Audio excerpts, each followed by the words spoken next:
কি ব্যাপার, বাড়িতে ডেকে কেটে বসে আছে? এক তো আমি কোনোদিন দেখি নাই। ঘাবড়ানোর কিছু নেই, আপনি তো তোতা সাহেব বলতেছেন তাই না? জি আমি তো তা, কিন্তু আপনি কেটে, আপনাকে তো চিনতে পারলাম না। আমার নাম আজমল, আমি স্পেশাল ক্রাইম ব্রাঞ্চ ঢাকা থেকে আসছি। আপনার সাথে জরুরি কিছু কথা আছে, প্লিজ আপনি বসেন। আচ্ছা বসতেছি, আপনার কথা আর আগেও শুনছিলাম। এ ডনে, স্যারের জন্য চা নাস্তার ব্যবস্থা কর। আচ্ছা ভাই, করেছি, ভাবি আছে, কোনো চাপ নাই। তুই খালি বেশি কথা কস, তোকে যা খুশি তাই কর, যা। আচ্ছা যাচ্ছে। স্পেশাল ক্রাইম ব্রাঞ্চ থেকে কি জন্য আছেন? সামনে নির্বাচন, মাঠ পর্যবেক্ষণের জন্য নাকি? আল্লাহর রহমতে আমার মাঠ ভালো আছে, যদি টিকিট পাই তাহলে নিশ্চিত এমপি। জি না, আপনি যেমনটা ভাবছেন সেটা ঠিক না। আমাকে পাঠানো হয়েছে গত কয়েকদিন আগে যে হত্যা মামলা হয়েছে সেটা পর্যবেক্ষণের জন্য।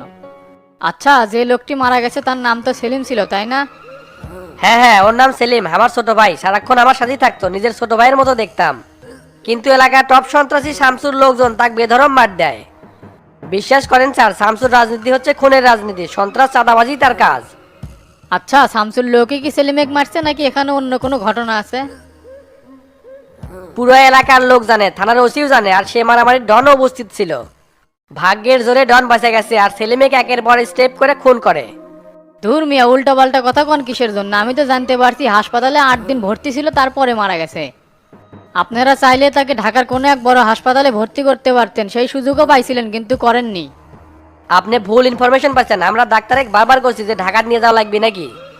তারা বলতেছিল যে এখানেই সুস্থ হবি, কিন্তু পরে রক্তক্ষরণ হয়ে মারা গেছে। ডাক্তারের সাথে কথা বললে বলে যে আপনারাই নিয়ে যেতে চাননি, আর আপনাদের বললে ডাক্তারের দোষ দেন। আসলে দোষ টাকার? সেলিম মারা যাওয়াতে আপনার হয়েছে পৌষ মাস আর শামসুর হয়েছে সর্বনাশ। কি করছেন এগুলা? আপনার কথা তো কিছুই বুঝতে পারতেছি না। কান খুলে ক্লিয়ার কথা শুনে রাখেন, সেলিমের লাশ আবার কবর থেকে উঠানো হবে ময়নাতদন্তের জন্য। তাহলে কি অপরাধী তার মুখোশটা উন্মোচন করতে সুবিধা হবে। আর তদন্তের রিপোর্ট যদি এই রিপোর্টের সাথে মিল হয় তাহলে তো হিসাব ক্লিয়ারই হয়ে গেল। মামলার সবকিছু তো ঠিকঠাকই আছে, মিশে এগুলা জোর সামানের মধ্যে যাওয়ার কি দরকার? এক নাম্বার আসামি জেলে, আমি হচ্ছি বাদী, আমার তো কোনো অভিযোগ নাই। আপনার কমপ্লেন নাই কিন্তু শামসুদের কমপ্লেন আছে। ইটস মাই ডিউটি, আর কোনো কথা বলবেন না। কামনা খাম হয়ে গেল, প্ল্যান যা করছিলাম সবকিছু তো উল্টে যাচ্ছে। দেখতেছি এই শালা আমার জীবন ছাড়বি না, জিঙ্কা করে হোক এক ম্যানেজ করাই লিখবি। তোতা সাহেব আজকে থাকেন, আমি আমারও আসবো। আপনার সাথে কথা বলা এখনো শেষ হয়নি। আচ্ছা স্যার।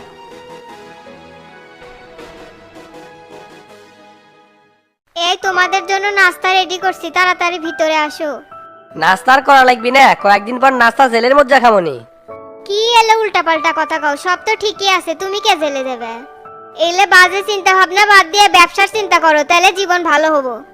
চাইলে কি সবকিছু বাদ দেওয়া যায়? এখানে ঢোকা সহজ, কিন্তু বাইরে হওয়া কঠিন। আল্লাহ আল্লাহ করে যদি এমপি হওয়া পারি, 5-7টা ব্যবসা দাঁড় করামো, কোনো চাপ হবি না।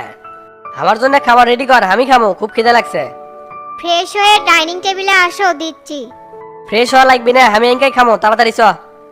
দুইটা টাকা হলে পরিবেশ শিখতে পায় না, মেটেল সারা জীবন মেটেলই থাকবি। বাবু ভিতরে আসমো? আপনি নাকি আমাকে ডাকছেন? আরে বাবুলাল, তোমার জন্য কতক্ষণ ধরে অপেক্ষা করেছি, আসো আসো বসো। আচ্ছা বাবু, বসতেছি।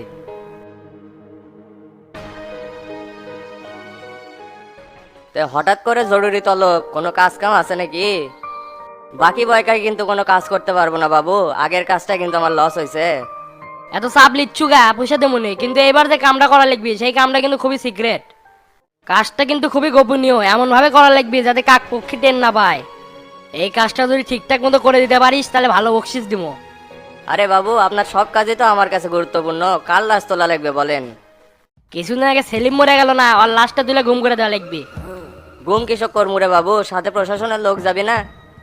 দূর উঠবে, কাম করা লাগবে রাতে, ওটি আবার প্রশাসন চোদ আছে, ওটি কেউ থাকবি না। যদি কামটা করে দেওয়া পারিস তাহলে 50,000 টাকা দেবো। এখন ভাবা চিন্তা কর কি করবো। 50,000 টাকা? এটা তো অনেক টাকার খেলা। কাম তো করলে বাস 5 থেকে 6 হাজার, এবার দেবো 50,000। ভাবা চিন্তা কর কি করবো। ঠিক আছে বাবু, কামটা আমি করবো কালকে। আজকে একটা কাম ধরা আছে তো সেটি যাবো, তবে আপনার কিন্তু একটা লোক দেওয়া লাগবে আমার সাথে। তা দিবনি, কিন্তু এই কথা যেন ফ্লাশ না হয় সেটা মাথার ঠোস। আপনি আমার উপর বিশ্বাস রাখতে পারেন, এই বাবুলাল কোনোদিন কারোর সাথে বেইমানি করেনি। আপনার কথা গোপনেই থাকবি, সমস্যা নাই, কথা দিলাম। তাহলে এখন যা, যখন ফোন দিস জায়গা মতো চলে যাস। আর লোক একটা ওটি আগে থেকে থাকবি নি, আর কাজ শেষ হওয়ার সাথে সাথে তুই টাকা পেয়ে যাবো। না বাবু, তা হবি না, আগে হাতে টাকা নেবো তারপরে কাজে নামবো। আবার অগ্রিম টাকা চাচ্ছ, তাহলে একটা ঠিকানা দিচ্ছি, ওই ঠিকানায় যা, আমার নাম করলেই টাকা দিবিনি। আচ্ছা বাবু দেন।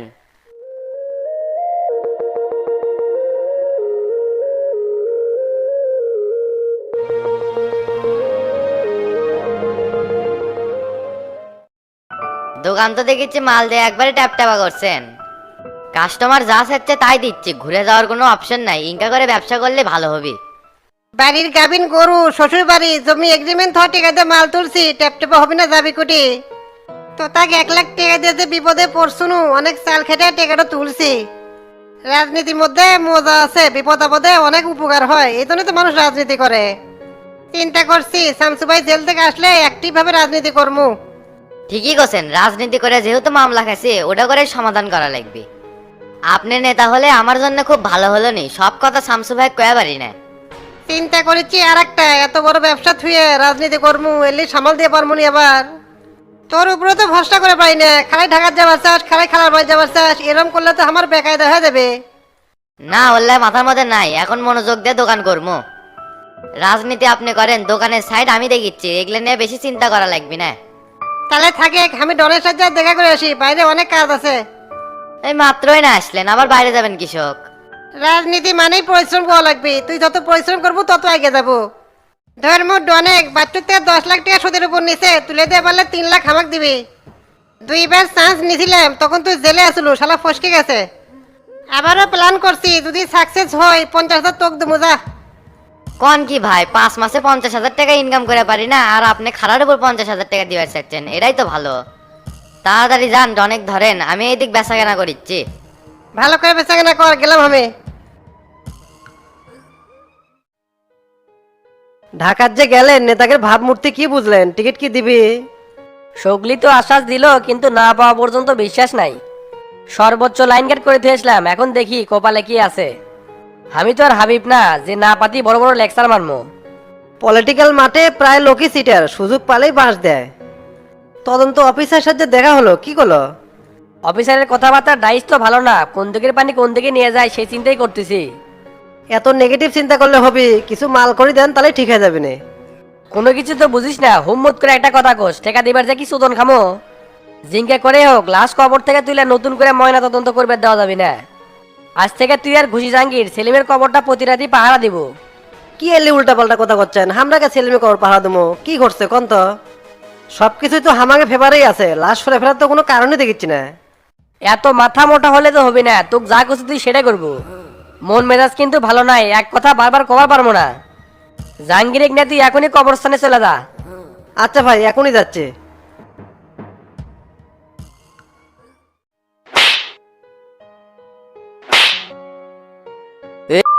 ও তুই কার গায়ে হাত তুলছু রে? এ জাহাঙ্গীরে, তোর তো দেখি সাহস বেড়ে গেছে। এটি আমি বসে আছি, তুই আমার সামনে ওর গায়ে হাত তুললু মানে?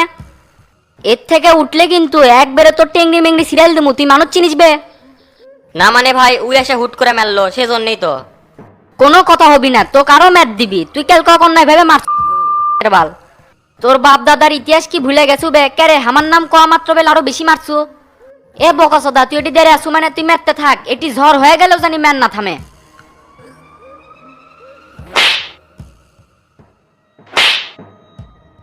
আনা তো আমি অদমার ওলাম দে, আমাদের আইস না দে, এমন পরিণাম দে। আমি জেলে দেওয়ার আগে তোর মতো গুম করে জেলে ঢুকছিলাম। 2-4 দেনা তো আমরা দানি করে আসছি, মানে ও তুই আমার তো ইনমারি বাইট নে। সময় হোক, এর প্রতিশোধ আমি নিমুনি। আয় আয় চলে আয়, আর মারার দরকার নাই। এলে সুনা বুটিক মেরে কি হাত নষ্ট করবো নাকি? আচ্ছা মাই যাচ্ছি। আরে জাহাঙ্গীর, তোকে কিন্তু লাস্ট বার ওয়ার্নিং দিয়ে গেলাম, আমার চেনা মেরা গায়ে হাত তোলার আগে 10 বার করে ভাববো, নাহলে কিন্তু ল্যাংটা করে তোকে শোলদুকরি গ্রামে ঘুরামো। আজকে যেটা হলো সেটা মনে কর তোর একেবারে নিম্নমানের শাস্তি। আমি যদি একবার রেগে যাই তাহলে কিন্তু তোর অস্তিত্ব এর থেকে নাই হয়ে যাবি। বাবা ভাবের গোষ্ঠী কি লাই, ডন ভাই যা করছে আজকের মধ্যে তোর করে একটা ব্যবস্থা করবো। আচ্ছা ভাই, এরপর থেকে আর কোনো সমস্যা হবে না। ঠিক আছে, মনে জানি থাকে।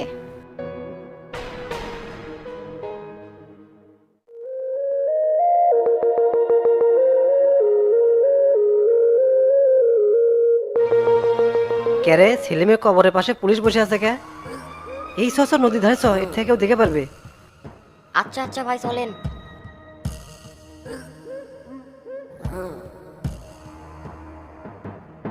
মেয়ের খেতে সেটা যে কমোতে শুনিচ্ছেই না দেখ পরে গমনি। এই শালা যেটি দেয় সেটি বসে এ বসলো কি তো না উঠে। সেলিম ভাইয়ের কবরের পাশে পুলিশ পাহারা দিচ্ছে কি জন্যে সেটাই তো বুঝা পারছি না। সেটা তো আমিও বুঝেছি না, তাড়াতাড়ি বাড়ির চ, তো ভাই খবর দেওয়া লাগবে। হঠাৎ করে পুলিশ যদি দেখে কাস্টর হয়ে যাবো, এখন জেলের মধ্যে যাওয়া যাবে না। আচ্ছা ভাই তাড়াতাড়ি চলেন, জেল দেখে আমার সেই ভয় লাগে, আর জেলের বাজার এখন খুব গরম।